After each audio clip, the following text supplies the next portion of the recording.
And here we are. This is But Peep This, the exclusive, hosted by yours truly, Sean Finn. And today we are going to interview one of the championship hopefuls in our, I would say, almost But Peep This family fantasy league. So coming to the interview seat right now is the three-time fantasy football champion looking for his fourth championship in 6 years, the manager of Tribal Chief 3X, Mr. Lionel Harris.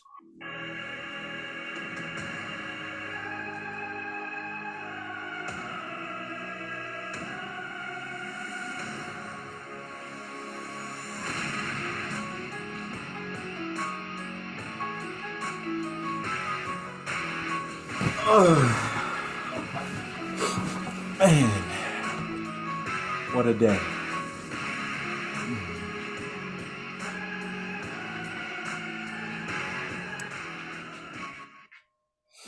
Oh, thank you, ladies and gentlemen, for being here. Oh, thank you, Sean. Yeah, thanks for joining us tonight. The first guest on the But Peep This exclusive show. Um, and I think it's fitting that I'm doing this interview given that you got to this spot because well, you beat me. Let's just go ahead and get that out the way now. For those of you who don't know, we play fantasy football here, But Peep This podcast. Some people on the outside, but I guess they're part of the family too. And we've been doing this since 2018. We've changed our league numerous times. And here we are, and we'll be changing again next season too. Here on this exclusive right now, you're looking at the co-commissioners of that league. But that's not about all of that. This is about you tonight, Lionel. So first off, I want to say congratulations on making it this far. And if you don't mind, I'm gonna go ahead and give you some questions, see how you answer, have a little bit of conversation, see where your head's at going into this championship with the JEs. That is the other person on the other hand. We're gonna see if we can get an exclusive with him either before or after the championship. But for right now, the spotlight's on Lionel. Real quick, Lionel, was that your hand in the background? It might as well be. It might as well be. I think that is your hand. I've seen your fingers up close. I think that's 100% your hand. Those are my championship rings. The He did. He pink did in is a little fact. empty there, baby. He did in fact buy himself 3 championship rings. So I'll No, just go ahead. no, Go no. ahead and get into it. Oh, go ahead. I earned three He did earn championship very, rings. very much so. Did earn. Oh, by Two the way, back to I back, do. 3 out of 5. Going to be 4 out of 6. I'm in this spot because I'm the best. Let's put that on the table right now, Sean. All right. Well, before we get started, I do want to say that this exclusive is sponsored by, not really, sponsored by Toblerone, with the slogan of "Go get yourself a Toblerone." Toblerone, fuck with us. Yourself Toblerone. All right, Lionel, let's get into this. So, like I say, I exist in this fantasy football group as well. And I would say some would say you spend too much time talking about your team name, Tribal Chief. But I feel as though that's really encompassed what this season has been about for you. So why don't you go ahead and explain what Tribal Chief means to you? Oh, it's simple. Tribal chief means I'm the best. I'm the head of the table. I'm the top of the food chain. Everybody in this league has to go through me. At the end of the day, tribal chief stands tall. Tribal chief eats first. Tribal chief has all the gold, and I do have all the gold. I don't have to beat JEs. JEs has to beat me.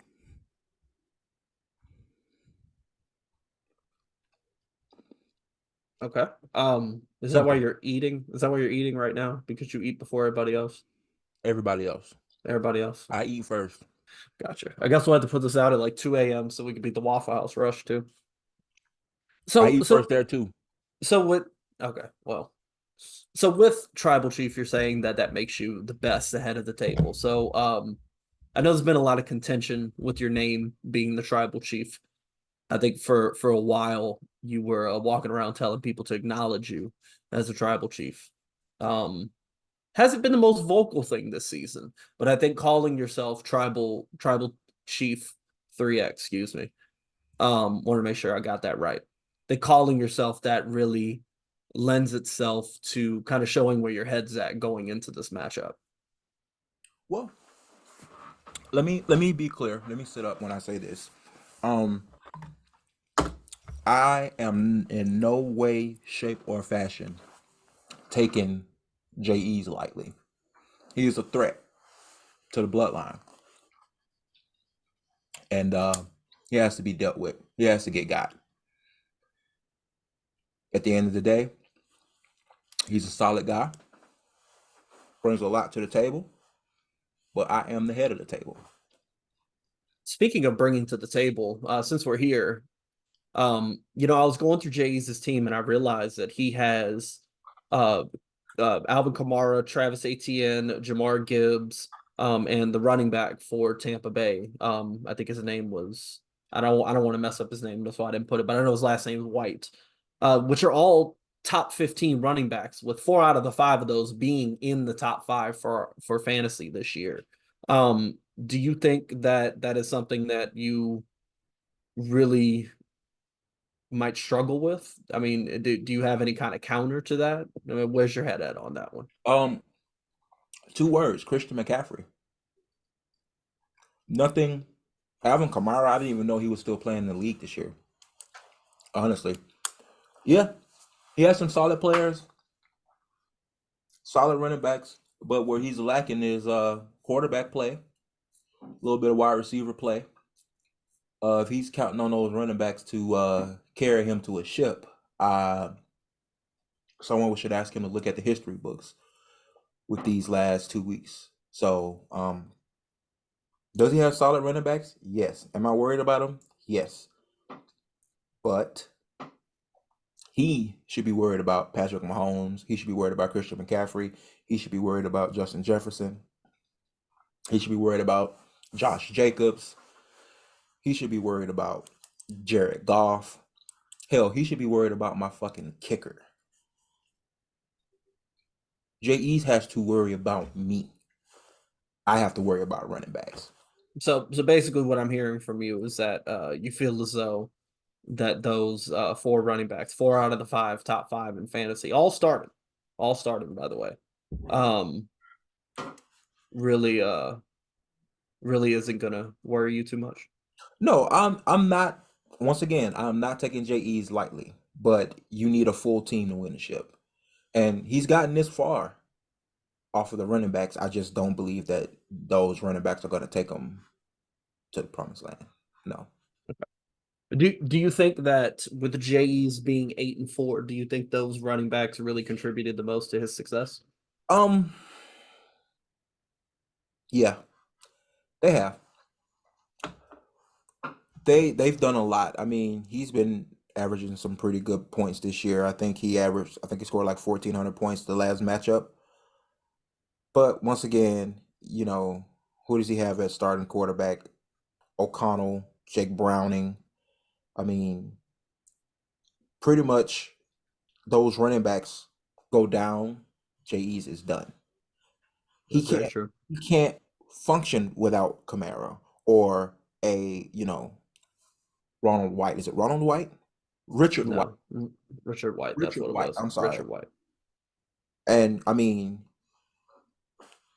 if Trevor Lawrence is having a hell of a game in the air, what's ETN going to do on the ground? All of these have to, go into effect. Now, historically, he's been killing with these running backs this year. I mean, but all good things must come to an end. And I think that this is the week he has to show up. I mean, Tampa Bay is top 10 against the run. Jacksonville isn't top 10 against the run. I mean, the And, Raiders, the and Rams, and also might potentially be without Trevor Lawrence. That is a possibility. right. And the Rams are number 2 in the league against the run. So it's not like he has all of these easy matchups coming up. Whereas if you look at my squad, I kind of do running back wise for the most part. But like I said, it's going to be a good matchup. I think Jay's is going to score a lot of points. I just don't think he's going to score more points than me. I mean, if he does in fact score more points than you, he will win because He will win the game. that is how fantasy football works. Um, let's let's also talk about your team because I don't want this interview to be me just asking you why you should be afraid of JEs because it's not about that at all. Going through your team, you don't have a individual player that is below on offense mainly. And most of your defense, there's like one exception. You don't have an offensive player that is below the top 15 ranking wise, with the exception of Justin Jefferson. But I think we all know that if Justin Jefferson had played the entire season, he would be a top 15 wide receiver. Um, I think really the people want to know how'd you pull that off? Oh, it's simple. Um, it's been 6 years of this thing. That's been six I years. mean, you do your homework in the off season. I tell the guys all the time. Tribal Chief says, "Do your homework." Nobody's studying harder than me. Hang on, let me take this out of my mouth. Nobody's studying harder than me. Nobody's watching more football than me.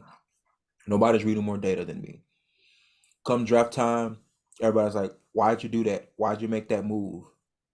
And then we go through the season, and every move I make is being watched because everybody thinks that Lionel or Tribal Chief has a motive with every trade he makes. And Sean can attest to this personally.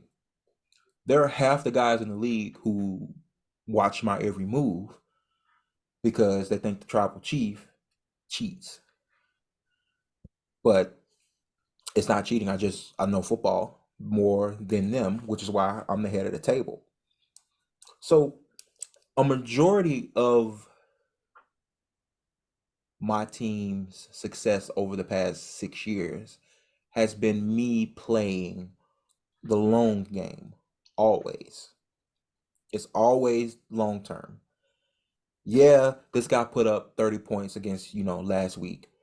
Okay. But is he going to do that for the next season or 2 seasons? Yes. Keep him. No. Ditch him. And some people question the trades that I make. Some people question the stuff that I get back. But it's just one of those things, man, where you got to go with your gut because I'm going to always go with mine. And I will not ever lose a trade. So when you're trading with the Tribal Chief, you better get yours. But to answer your question, most of my success has come from just studying over the past 6 years and taking advantage of the fact that most of my opponents don't study as much as me. So I that's think what. also, I think also, sorry, my apologies. Continue. No, I'm done. Go ahead. So, it's funny you say things about trades because prior to this interview, you did just pull off a trade, which is kind of interesting in the playoffs. Making trades during the playoffs can sometimes be, a little risky. You made a pretty big trade with the number one seed and regular season champion, the team of Patrick Queen. Do you have any comment on this? Any insight you want to give? Oh, no, that was simple. I saw the need to trim a little fat. And most of my fat was in quarterback play, which is where the Tribal Chief took most of his hits this season at quarterback. So lost Anthony Richardson a couple of weeks in, lost Justin Fields a couple of weeks in, you know, started Gardner Minshew. He did shit. Justin Fields on the bench, he did amazing. Put Justin Fields in, he does shit. Gardner Minshew does amazing. Bryce Young is just being Bryce Young, so he sat there on the bench. Patrick Mahomes is pretty much giving me decent numbers all year. So I knew that when I came in, I had to be as lean as possible. And I talked to Patrick Queen, and I made an acquisition that a lot of the tribal members really like, but Tribal Chief does what the Tribal Chief does. So, yeah, just shoring up some of that. Well, not shoring up, trimming some of that fat at the quarterback position. That's all. Getting a little lean. So Little, so everything has to do with trimming the fat. It doesn't have anything to do that you traded with that you got a top 10 quarterback in exchange for, that be is it what basically what I'm asking, is there any like short game in there? Because there has to be some kind of short game benefit. well, yeah. At this point, there is short game, but I wouldn't have, you know, gotten a guy that I wouldn't plan on keeping long term. So there's, I play the short game, but the long game is just more important to me. So I have a quarterback that's injured. He's on the IR. I'm contemplating on whether or not I'm keeping him. Whereas the quarterback that I just traded for is healthy and he's balling. So, he may be a little older, but I don't think that'll make much of a difference right now. So, For the record, viewers, the trade was a one-on-one trade of Jared Goff and Justin Fields. They swapped teams. It's been upheld, and the roster changes have been made. Pretty interesting trade. I got to tell you, when I read about it, I was very interested at first, but I think it's good on both ends. I definitely understand what you're saying about the long game, but I definitely think I don't know. If you ask me personally with the interview, I think that was more of a short term. More like if we had to put a percentage, it looked to me like it was like 65-35 short term, long term, respectively. it was more of 51-49 long term, short term. Interesting. Okay. Very interesting. Ultimately, it was a trim in the fat, and it just so happens that trimming the fat will benefit me in the short run and the long run. So, That's fair. Well, we appreciate that comment. You talked about CMC a little bit earlier, otherwise known as Christian McCaffrey. First time in his career, we've been waiting for this since he came into the league. The Heisman snub himself. Um, First season that he has finally gone to this point without being injured. Um, how does that feel? Finally man, getting finally getting the player everybody always wants. I will tell you this: Christian McCaffrey almost got kicked out of the family last year. He spent more time in the IR than he did with in my roster, and I contemplated making some cuts, but ultimately I decided to go another year with him, and honestly, he's a set and forget kind of guy. He's untradeable. Like, you can't offer me anything for a CMC. He is the enforcer. He's he's the right hand man. Simple as that. Okay. I think it's a good comment. With all that being said, I think I kind of know the answer, which is why I'm kind of saying this. If you had to name a team MVP for Team Tribal Chief 3X, would you give it to Christian McCaffrey? Would you give it to somebody else on your team? Oh, that's a good question. Yeah, it most likely it go to Christian McCaffrey. Um, Patrick Mahomes will probably be a strong second. Um, and then probably third place. It'd probably be a defensive player, but for the most part, Christian McCaffrey has definitely earned that MVP spot on my squad. Now a little bit of of the opposite of that. If you could pay to get one player off your team, like immediately, what player would that be? Oh, Or I guess in your case, talking about getting kicked out the family. Um, I'll tell you this: Austin Eckler is on the block, and Austin Eckler is on the block because he does not produce enough, but he is still what I refer to as a sell high. So I'm literally just waiting for the right price, and he'll be gone. So yeah, Austin Eckler. Okay. So MVP, Christian McCaffrey, pay to get off the team, Austin Eckler. That's really interesting. I think. I mean, how do you think most people would react to that, saying that Austin Eckler would be the one to be kicked off the team? And what do you think that says about your team? Um, just I'll tell you what. I'll answer that question like this.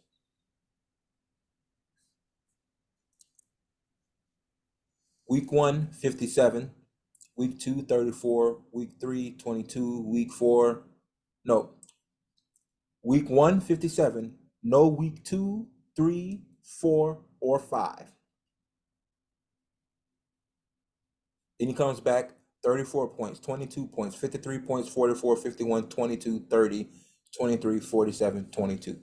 He is one of the most inconsistent backs on my squad.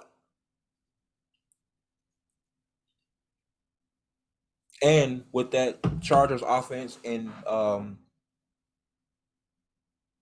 disarray, maybe that's the word I want to use. I don't know what the offense holds for him since he was already being underutilized to start with. So I don't know if I see him being productive on another team, but maybe one of my opponents will. And for the right price, they can take that chance. I think that's absolutely fair. Just a couple more questions. Um, let's talk about you for a second. You are Lionel Harris, the But Peep podcast producer. You are, Lionel Harris, the project manager, worked on some pretty big projects throughout. But I mean, where does Lionel come from? But tell us a little bit about your background. Oh man, I grew up in a really, really small town in Alabama. Used to walk 3 miles to school in the snow. No, that's our parents. Sorry. So, I was about to say, is there a lot of snow in Alabama? no, there's no. I can count how many fucking times it snowed in Alabama. That's right. But no, just from the South. Grew up about 45 minutes south of Tuscaloosa. Roll Tide, and just growing up, I always liked sports. Went to Spring Hill, where there were really no sports. We're not sports. You Not know, like this, at least. Not no. like this. If you wanted to play rugby or you wanted to bowl, that was your place. But just youngest of 8. Took me a while to find myself, but here I am. I live And in what a about pretty. and you mentioned sports, but do you have anything that like really pertains to football? Well, I coached a little bit. Did a little offensive coordinator, co-OC type deal. Worked with some offensive linemen, call plays from the booth. High school team. We averaged decent amount of points per game. Our issue was we allowed more points than we scored, which means you lost a lot of games. When you lose a lot of games. But ultimately, it was very rewarding. I've taken that knowledge and translated it into my fantasy squad, where I've won 3 out of the last 5. I've won the first 2 back to back. Working on my second back to back, 4 out of 6. Just working on a dynasty here. Like those rings, like they're there. So They are in fact there. All right, so last thing here. Um let's talk the matchup. Let's go ahead and talk. I mean, the reason why we're here in the first place. DJE's Tribal Chief 3X. I mean, I know you're not going to say that you're going to lose, but let's be realistic for a second. What do let's talk a little bit about the outcome. What do you think's going to happen? Anything you're worried about on your squad? And more importantly, anything are you worried about with JE's squad? if my players play to their projections, I'm unstoppable. And more times than not, well, in this season, that's not necessarily the case. But in most seasons, my players usually play above expectations, especially this time of year. Sorry, real quick. When you say more often than not, that didn't happen. Are you referring to your 6-6 record for Yes. the regular season? Gotcha. Gotcha. So as long as my players play to their projections, there's nothing J.E.'s is going to be able to do to win. But injuries happen. That's part of fantasy. You can't really use that as an excuse. Um, Sometimes you mismanage. You play somebody you shouldn't have played, which, I've done. I've lost a championship that way. So he definitely has the tools to be champion. But I am the champion. So just because he deserves to be here. Well, yeah, just because he deserves to be here doesn't mean he belongs. So he wants the ship, he's gonna have to pretty much pry it from my fingers. I am the champ. He's trying to be the champ. So JE's, here we go. Camera one. I hope you're ready. It ain't gonna be easy. All that humble shit you've been playing all year, that's out the window. I'm the tribal chief. I ain't humble. You want that title, you're gonna have to go through me.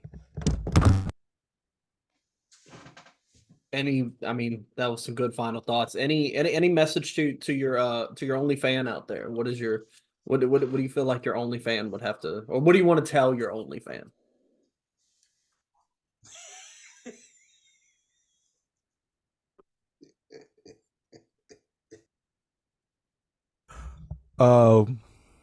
One word, Wagwan.